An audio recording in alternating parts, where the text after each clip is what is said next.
송은재TV 시작합니다. 어제는 많은 일들이 있었습니다. 그 중에서도 굵직한 것만 살펴봐도 송영길이 구속이 됐습니다. 돈봉투 게이트의 송영길이 결국 구속이 됐습니다. 그 다음 입시 부정의 조국입니다. 조국이 2심에서도 검찰이 징역 5년을 구형을 했습니다. 1심에서 조국은 2년 징역형을 선고를 받았습니다. 조국도 내년 2월에 선고가 있게 되면 법정 구속될 가능성이 매우 높습니다. 그 다음 이낙연에 대해서 민주당의 이낙연에 대해서 고립작전이죠. 이낙연에 대해서 현역 의원 117명이 이낙연 신당에 반대한다라고 하는 서명운동을 벌이는 이런 좀 희한한 일이 벌어지고 있습니다. 여기에 대해서 이낙연이 강력 반발하고 있습니다. 국민의힘에서는 한동훈을 비대위원장으로 추대하는 것이 거의 이제 마무리 단계입니다. 정치 현상이 이렇게 각자 떨어져서 하나씩 이렇게 일어나는 일들이지만 이게 전체적으로 서로 영향을 끼치게 되고 서로가 서로를 참고하면서 많은 결정들을 하게 됩니다. 그래서 전체적으로는 하나로 엮여 있다라고 하는 것입니다. 이 중에 가장 중요한 것이 한동훈입니다. 한동훈을 중심으로 해서 송영길의 구속, 조국의 구속 임박, 이낙연의 신당, 그 다음 더 나아가서 중요한 것이 이재명을 구속시킬 수 있을 것이냐, 이재명에 대해서 구속영장을 재청구하게 될 것이다. 이런 것들이 한동훈 정치에 어떤 영향을 미치게 될까? 한동훈이 이끄는 국민의힘 비대위가 총선에서 압승하는데 이런 것들은 어떤 서로 연관을 맺게 될까 하는 부분들을 한번 짚어보겠습니다. 종합적으로 한번 이 각자를 짚어보고 한동훈을 중심으로 해서 분석을 한 다음에 총선 전국을 전망해 보도록 이렇게 하겠습니다. 먼저 송영길이 구속이 됐습니다. 서울중앙지법의 유창훈 부장판사입니다. 이재명에 대해서는 구속영장을 기각했는데 송영길에 대해서는 구속 결정을 했습니다. 돈 선거, 이 사안이 워낙 심각하고 증거인멸의 우려가 있다라고 했습니다. 거의 비슷합니다. 이재명의 경우처럼 이재명의 백현동, 그 다음 위정교사, 백현동의 혐의가 있고 위정교사는 분명하다라고 하면서도 구속영장을 기각을 했습니다. 그래서 기각을 하면서 유창훈 부장판사 자신도 좀 이게 구속을 시킬 필요는 없다라고 말하는 것이 좀 이상하다라고 여겼던지 이 판결문에는 잘 쓰지 않는 그런 표현입니다. 야당 대표이기 때문에 꼭 구속시킬 필요가 있겠느냐라고 했습니다. 그래서 엄청난 비판이 있었고 저도 아마 수십 번 이야기를 했을 겁니다. 다른 건 다 받아들일 수 있지만 이 판사의 판결에 대해서 정말 구체적으로 이 사건별로 정밀하게 들여다보지 않고서는 이 판결문에 대해서 이야기하기는 참 어렵습니다. 그럼에도 불구하고 야당 대표이기 때문에 이 언론의 감시를 받고 있기 때문에 여론의 감시를 받고 있기 때문에 꼭 구속시킬 필요가 있겠느냐, 이건 받아들이기가 힘들다라고 했습니다. 그래서 제가 계속해서 이 송영길의 구속영장 실질심사를 앞두고는 자, 그러면 이재명은 야당 대표여서 구속을 시키지 말자라고 했는데 송영길은 어떻게 할 것이냐, 송영길은 야당 전 대표다, 이걸 어떻게 할 것이냐라고 했습니다. 유창훈이 이번에는 구속을 결정을 했습니다. 유창훈이 왜 이렇게 태도가 바뀌었을까? 유창훈이 이재명을 구속영장을 기각을 시켰을 때는 또 많은 보수 우파의 국민들이 유창훈에 대해서 비판을 했습니다. 이번에는 이제 개딸들이 나서서 유창훈을 공격을 하고 있습니다. 유창훈은 왜 이렇게 왔다 갔다 할까? 조희대 사법부가 들어서서 이제 이 재판부의 분위기가 완전히 바뀐 것일까? 아니면 현 야당 대표와 전 야당 대표의 차이가 있는 것일까? 저는 이렇게 봅니다. 물론 사건의 이 사안을 정밀하게 들여다보면 송영길 사건과 이재명 사건이 꼭 같지는 않습니다. 구조가 비슷하다라고 하는 부분입니다. 증거인멸이 가장 중요한 것이죠. 증거인멸, 위정교사와 같은 사법방해. 사법방해가 있으면 구속을 시켜야 합니다. 유창훈이 국민들의 여론, 따가운 여론을 의식했다라고 봅니다. 이 여론을 의식하지 않을 수 없었던 것은 판사가 뭐 여론에 따라서 판결을 내리지는 않습니다. 그런데 자기가 결정적으로 실수했다라는 것을 알은 겁니다. 야당 대표이기 때문에 여론의 감시를 받고 있기 때문에 구속시킬 필요성은 없다. 이건 잘못됐다라는 걸 자신도 충분히 뼈저리게 느꼈던 겁니다. 그래서 송영길의 이 구속영장 실질심사에서는 증거인멸 행위가 분명하다라는 것이 드러난 만큼 구속시키지 않을 수 없다라고 판단했다. 이렇게 보입니다. 판사로서의 가장 기본에 해당하는 부분입니다. 사법방해가 있게 되면 이 재판부도 마찬가지고 검찰도 마찬가지입니다. 이 사법방해, 사법 시스템 자체를 무너뜨리는 것에 대해서는 판사가 어떤 결정을 내려야 한다라는 부분에 유창훈이 반성이 있었다라고 보이고, 지난번 이재명 때도 검찰이 서울중앙지검이 유창훈을 영장 전담 판사로 사실상 선정한 겁니다. 이게 검찰이 구속영장을 청구할 때 그때 담당 판사가, 그러니까 서울중앙지법에 영장 전담 판사가 3명이 있는데 이 구속영장을 청구할 때의 판사가 이 재판도 맡게 됩니다. 대부분의 경우에. 물론 뭐 예외적으로 바뀌는 경우도 있긴 하지만 이번에도 서울중앙지검에서 유창훈을 선택했다라고 하는 것입니다. 유창훈이 다시 이재명에 이어서 송영길 어떻게 판결을 내리는지 이게 적중을 했다. 검찰에서 이게 거의 비슷한 법 구조를 갖고 있다. 비리 구조를 가지고 있다. 유창훈이 지난번 이재명 판결이 잘못됐다라는 걸 유창훈이 스스로 인정한 셈입니다. 그 인정을 이제 검찰이 받아낸 셈입니다. 유창훈이 어떻게 보면 항복을 했다 이렇게 보입니다. 적중을 했다. 또 뭐 이 돈봉투 관련해서는 유창훈이 이 내용을 워낙 잘 알고 있습니다. 유창훈이 송영길뿐만이 아니라 윤관석, 이승만, 강래구 등에 대해서도 구속영장 실질심사를 맡았기 때문에 이 돈봉투 게이트에 대해서는 잘 알고 있다라고 하는 것입니다. 어젯밤 자정쯤에 송영길의 구속이 결정이 됐습니다. 그 전에 오후에는 이 돈봉투의 핵심이죠. 윤관석에 대해서 구형이 있었습니다. 검찰의 구형이. 윤관석에 대해서는 5년 징역형, 강래구에 대해서는 3년 징역형을 구형을 했습니다. 그래서 윤관석이 어제 법정에서 결심 공판이었습니다. 이제 다음 달에 선고가 있습니다. 윤관석이 마지막 최후 자신의 진술에서 모두 인정을 했습니다. 돈봉투를 뿌린 부분 모두 인정을 하고 자신은 당내 선거여서 이렇게 심각한 줄 몰랐다. 선처를 바란다라고 모두 인정을 했습니다. 유창훈이 송영길에 대해서 구속영장을 결정을 하는데 큰 영향을 미쳤을 것이다 라고 보입니다. 송영길이 구속이 되면서 이제는 앞으로 돈봉투를 받은 20명의 민주당의 현역 의원들이 줄줄이 소환될 것으로 보입니다. 검찰의 수사가 탄력을 받았다라고 하는 것입니다.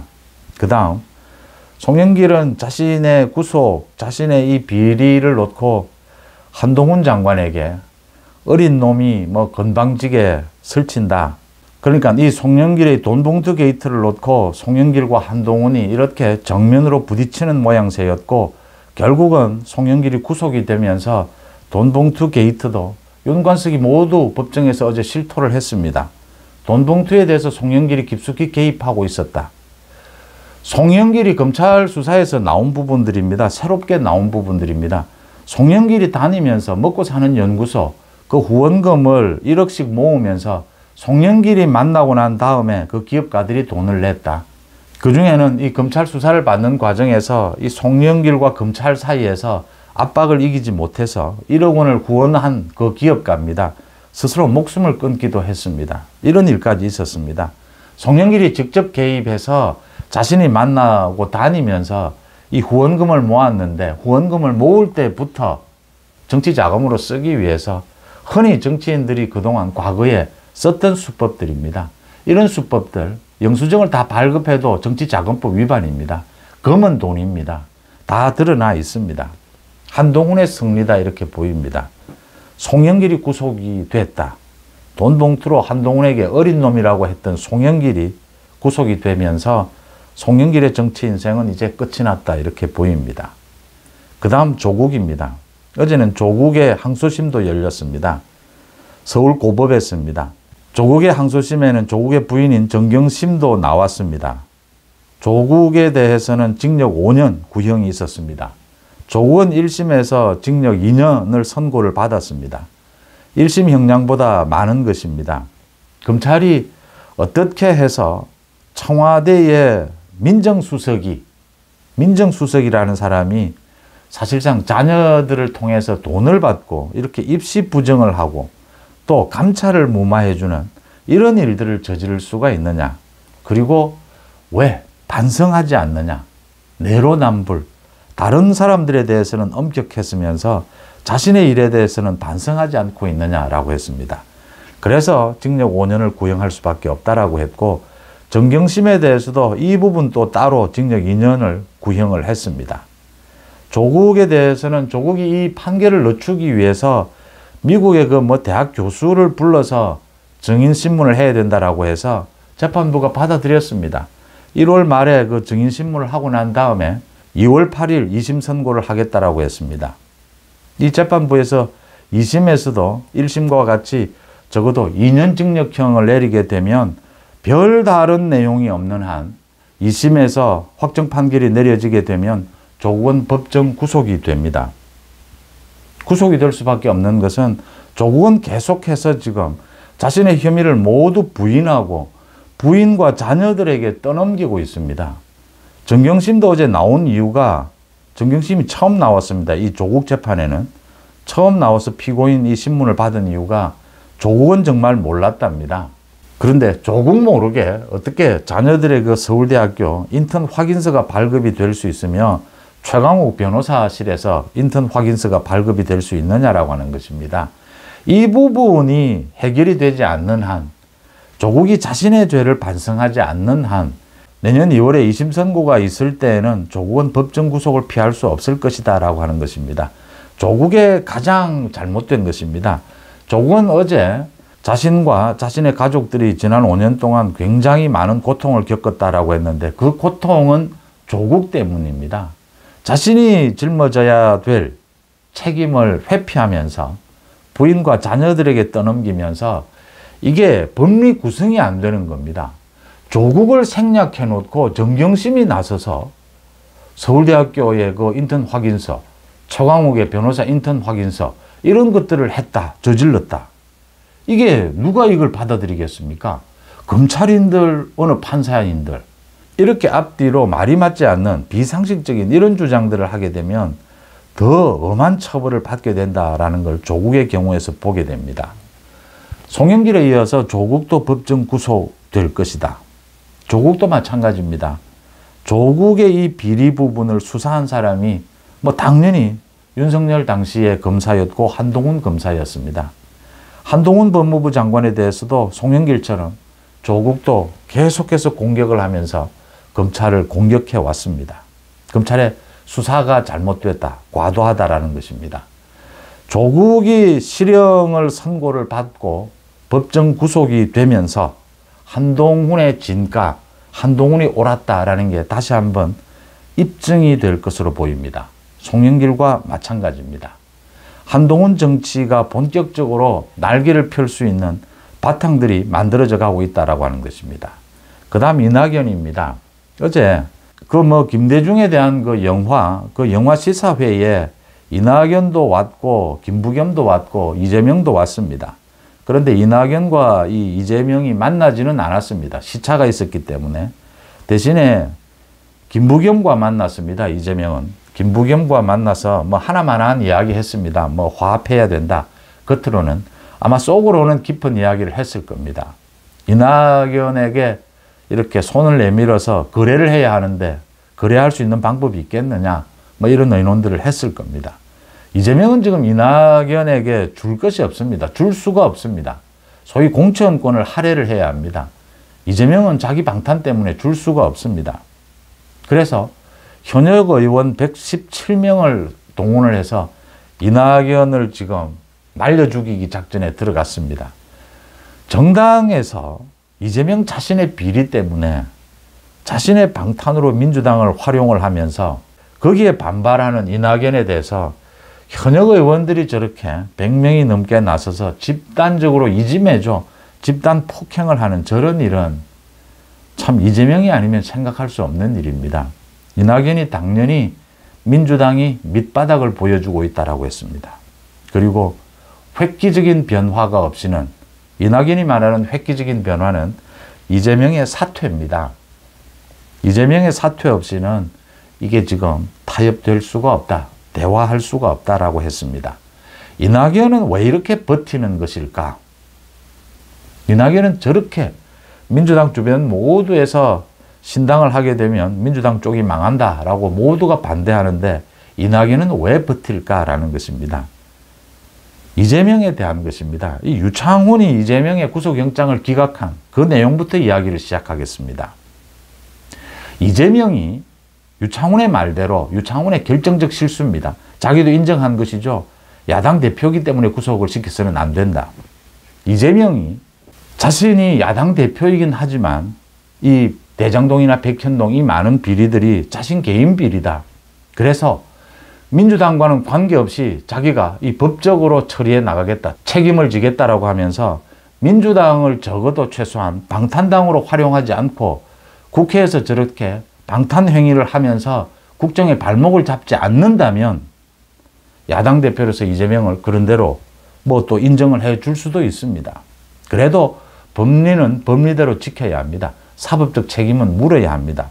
그렇지만 이재명이 방탄을 하지 않는다면, 국회를 저렇게 엉망으로 만들지 않는다면 그래도 상당 부분 야당 대표로서의 어떤 존중을 하는 부분은 있어야 할 겁니다. 그런데 제가 이 이재명 구속 말씀을 드리기 위해서 하는 것입니다. 이재명은 야당 대표이기 때문에 유창훈의 실수처럼 구속을 시켜서는 안 된다가 아니고 지금 이재명은 야당 대표이기 때문에 구속을 시켜야 합니다. 왜냐하면 자신의 개인적인 비리를 민주당이라고 하는 당, 국회를 이용해서 방탄을 하고 있기 때문입니다. 그럴 경우에는 구속을 시켜야 하는 겁니다. 거꾸로. 그렇지 않습니까? 야당 대표라고 하는 직위를 이용해서 자기 사법 책임을 방탄하고 있습니다.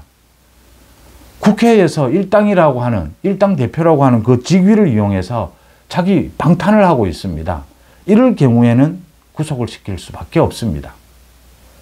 사법방해, 증거인멸, 구속을 시켜야 하듯이 정치 권력을 이용해서 자기 비리를 지금 방탄하고 있는 것입니다. 거꾸로 민주당의 대표이기 때문에 이재명은 방탄짓을 하고 있기 때문에 구속을 시켜야 한다고 하는 것입니다. 이낙연이 궁극적으로 쳐다보고 있는 부분이 이 부분입니다. 집단 폭행을 당하면서도 이낙연이 버티는 이유는 이재명이 구속될 것이다라고 보고 있기 때문입니다. 이재명에 대해서 검찰이 구속영장을 재청구할 것이다. 왜냐하면요, 한동훈 정치의 정통성, 그 출발은 이재명, 송영길, 조국, 문재인의 구속입니다. 사법처리입니다.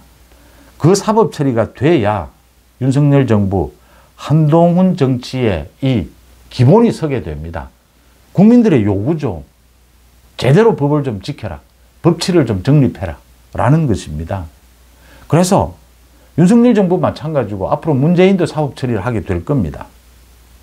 한동훈도 자기 정치를 펼쳐나가기 위해서는 송영길 구속, 조국 구속에 이어서 이재명 구속영장을 재청구해야 한다는 것입니다.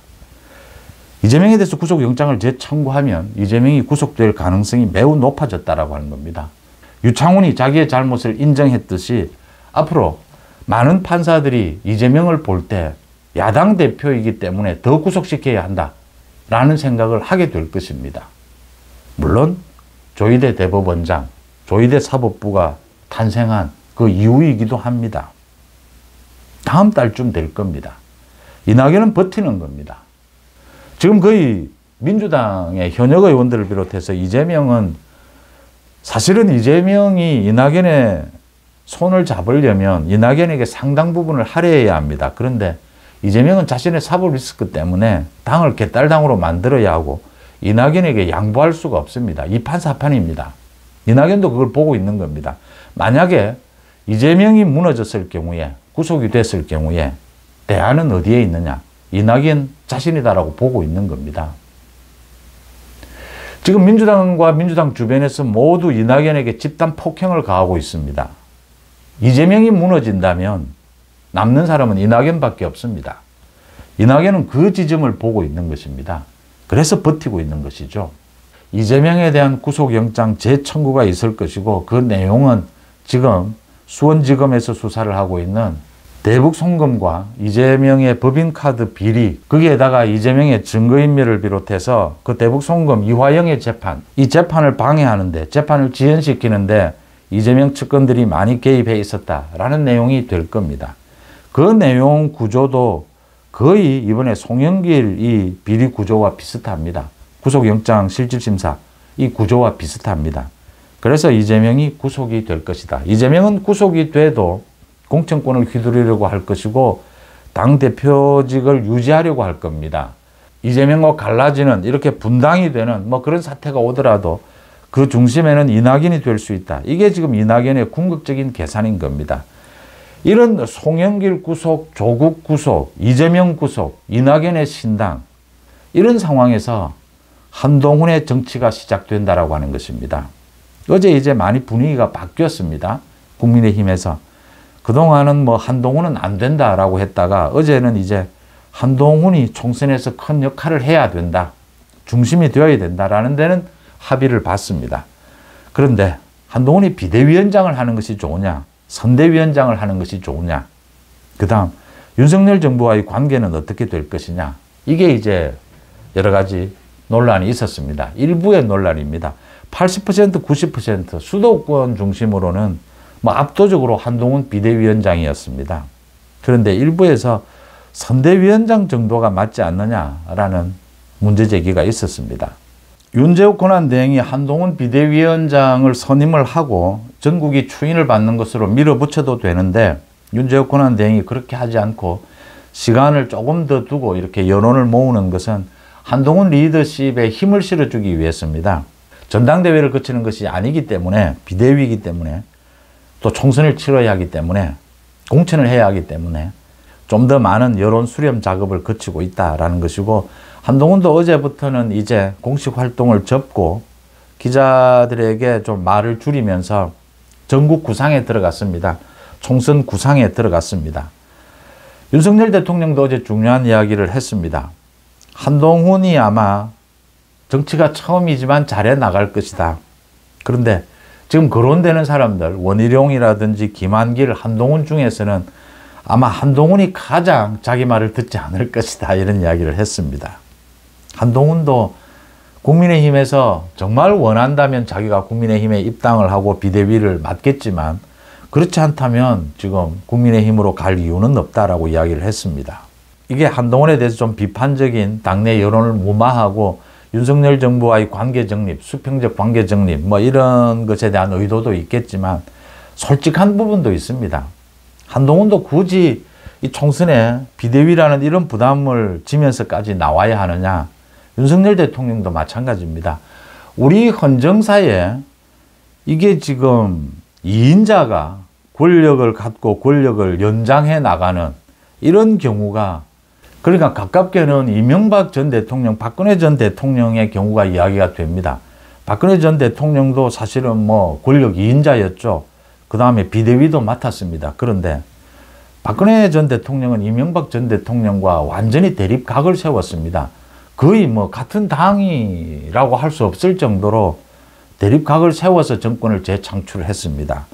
그래서 지금 2인자가 굉장히 신임을 받는 현 대통령의 뭐 황태자라고 할 수 있는 이 2인자가 정권을 재창출할 수 있겠느냐, 또 비대위를 맡는 이런 굉장히 희귀한 경우를 보게 되는 것입니다. 그래서 제가 윤석열 대통령과 한동훈 장관이 새로운 정치 실험을 하고 있다. 우리 헌정사에 새로운 정치를 창조해 나가려고 하고 있다라는 말씀을 드렸습니다. 윤석열 대통령으로서도 부담스러운 부분이 분명히 있습니다. 이게 뭐 레임덕 이야기도 나올 수도 있습니다. 총선이 지나고 난 다음에 관계가 어떻게 바뀔지도 모릅니다. 또 한동훈 장관은 스스로도 언론 인터뷰를 통해서 또 검찰 내에서 유명한 이야기들입니다. 윤석열 대통령에 대해서 자기 할 말을 다 합니다. 검사 때부터. 윤석열 대통령, 윤석열 검사의 지시보다 한동훈 장관의 뭐 수사가 더 많이 앞질러 갈 때도 많았다라는 것들입니다. 한동훈 자신도 윤석열 검사가 동지로서 정말 존경하고 친밀하지만 그 이상도 이하도 아니다라고 말을 할 정도입니다. 그런 한동훈의 정치가 시작이 된다라고 하는 것입니다. 그런데 이 부분입니다. 비대위원장이 맞느냐, 선대위원장이 맞느냐. 지금 상황에서는 선대위원장으로 한동훈 장관이 올 수도 없고 올 필요도 없습니다. 그게 이제 김기현의 경우에서 드러난 겁니다. 김기현에게 불출마하고 당대표직을 유지하라. 그러면 그때는 한동훈 장관이 선대위원장으로 와서 김기현이 전체를 조율하는 과정에서 한동훈에게 상당한 권한을 주는, 실질적인 권한을 쥔 선대위원장을 한동훈이 맡는 이런 방식이 구상이 됐습니다. 그런데 김기현이 그 부분을 거부를 한 겁니다. 자신의 출마도 해야겠고 당대표로서 권한도 유지를 해야 되겠다. 상당 부분. 이렇게 되면서 전체 여권의 조율이 어려워졌던 겁니다. 그래서 김기현이 사퇴를 하면서 이제 한동훈이 오게 된다면, 국민의힘으로 오게 된다면 상당한 권한을 쥔 선대위원장이거나 아니면 소위 관리형 지금 비대위원장을 뽑아야 하는, 한동훈이 선대위원장으로 오게 되면 이런 상황이 된 겁니다. 이런 상황에서는 김기현의 경우에서 보다시피 윤석열 대통령이나 한동훈 장관 이제는 믿을 수가 없게 되는 겁니다. 누가 지금 비대위원장으로 오더라도 믿을 수 있겠느냐라는 것입니다. 김기현의 경우 그 예에서 보는 겁니다. 제가 김기현도 이랬는데 만약 다른 사람이 온다면 어떻게 되겠느냐. 정말 원희룡이든 김한길이든 누구든 마찬가지입니다. 그건 당대표라고 하는 엄청난 권한을 쥐게 되면 총선을 앞두고 공천권까지 참 이 정치라는 게 그래서 한치 앞을 내다보기가 힘듭니다. 김기현도 저랬는데 어떻게 믿을 수 있겠느냐. 결국은 한동훈이 국민의힘에 등판을 한다면 지금은 비대위원장이 아니면 한동훈이 올 이유가 없습니다. 비대위원장하고 권한을 완전히 나누는 이런 선대위원장, 비대위원장이 모든 전권을 쥐게 됩니다. 비대위원장이 양해해주지 않으면 선대위원장은 사실은 말 그대로 얼굴뿐입니다. 비대위원장이 양해를 해줄 때 어느 정도 권한을 갖게 되는 것입니다. 그래서 지금 이 상황에서는 한동훈 비대위원장 이외에는 답이 없다라고 하는 것입니다. 그래서 그런 부분들은 정리되어 갈 것이고 정리될 수밖에 없다라고 하는 것입니다. 윤 대통령과 한동훈 장관과의 관계, 한동훈 장관이 아마 굉장히 간단하게 이 당정관계의 수평, 윤석열 정부의 일부의 문제점들, 약점들을 보완을 하게 될 겁니다. 완전히 새롭게 이제 국정 운영, 집권 여당의 운영 방향을 제시를 하게 될 겁니다. 그 부분에 대해서 한동훈이 지금 깊게 지금 궁리를 하고 있습니다. 그러니까 청년 정치를 대체하는 방법이라든지 지금 김건희 여사 특검법에 대응하는 법, 이런 부분들이 모두 나와야 합니다. 그렇지만 전체적으로 송영길 구속, 조국 구속, 이낙연 신당, 거기에 이어서 이재명 구속될 것이다. 총선에서 한동훈의 이름으로 한동훈 정치가 국민의힘을 이끌고 압승할 수 있는, 과반 획득을 할 수 있는 기반은 마련이 됐다. 그런 선거는 구도 싸움이라고 합니다. 그런 구도는 만들어졌다라고 하는 것입니다. 윤 대통령과 한동훈 장관이 생각하는 이 총선 구상이 맞아떨어져 가고 있다라고 하는 점입니다. 총선 전국 다채롭게 펼쳐지는 여러 가지 부분에 대해서 종합적으로 한번 검토하고 전망해 봤습니다. 여러분들은 어떻게 보십니까? 송은재TV 마칩니다. 고맙습니다.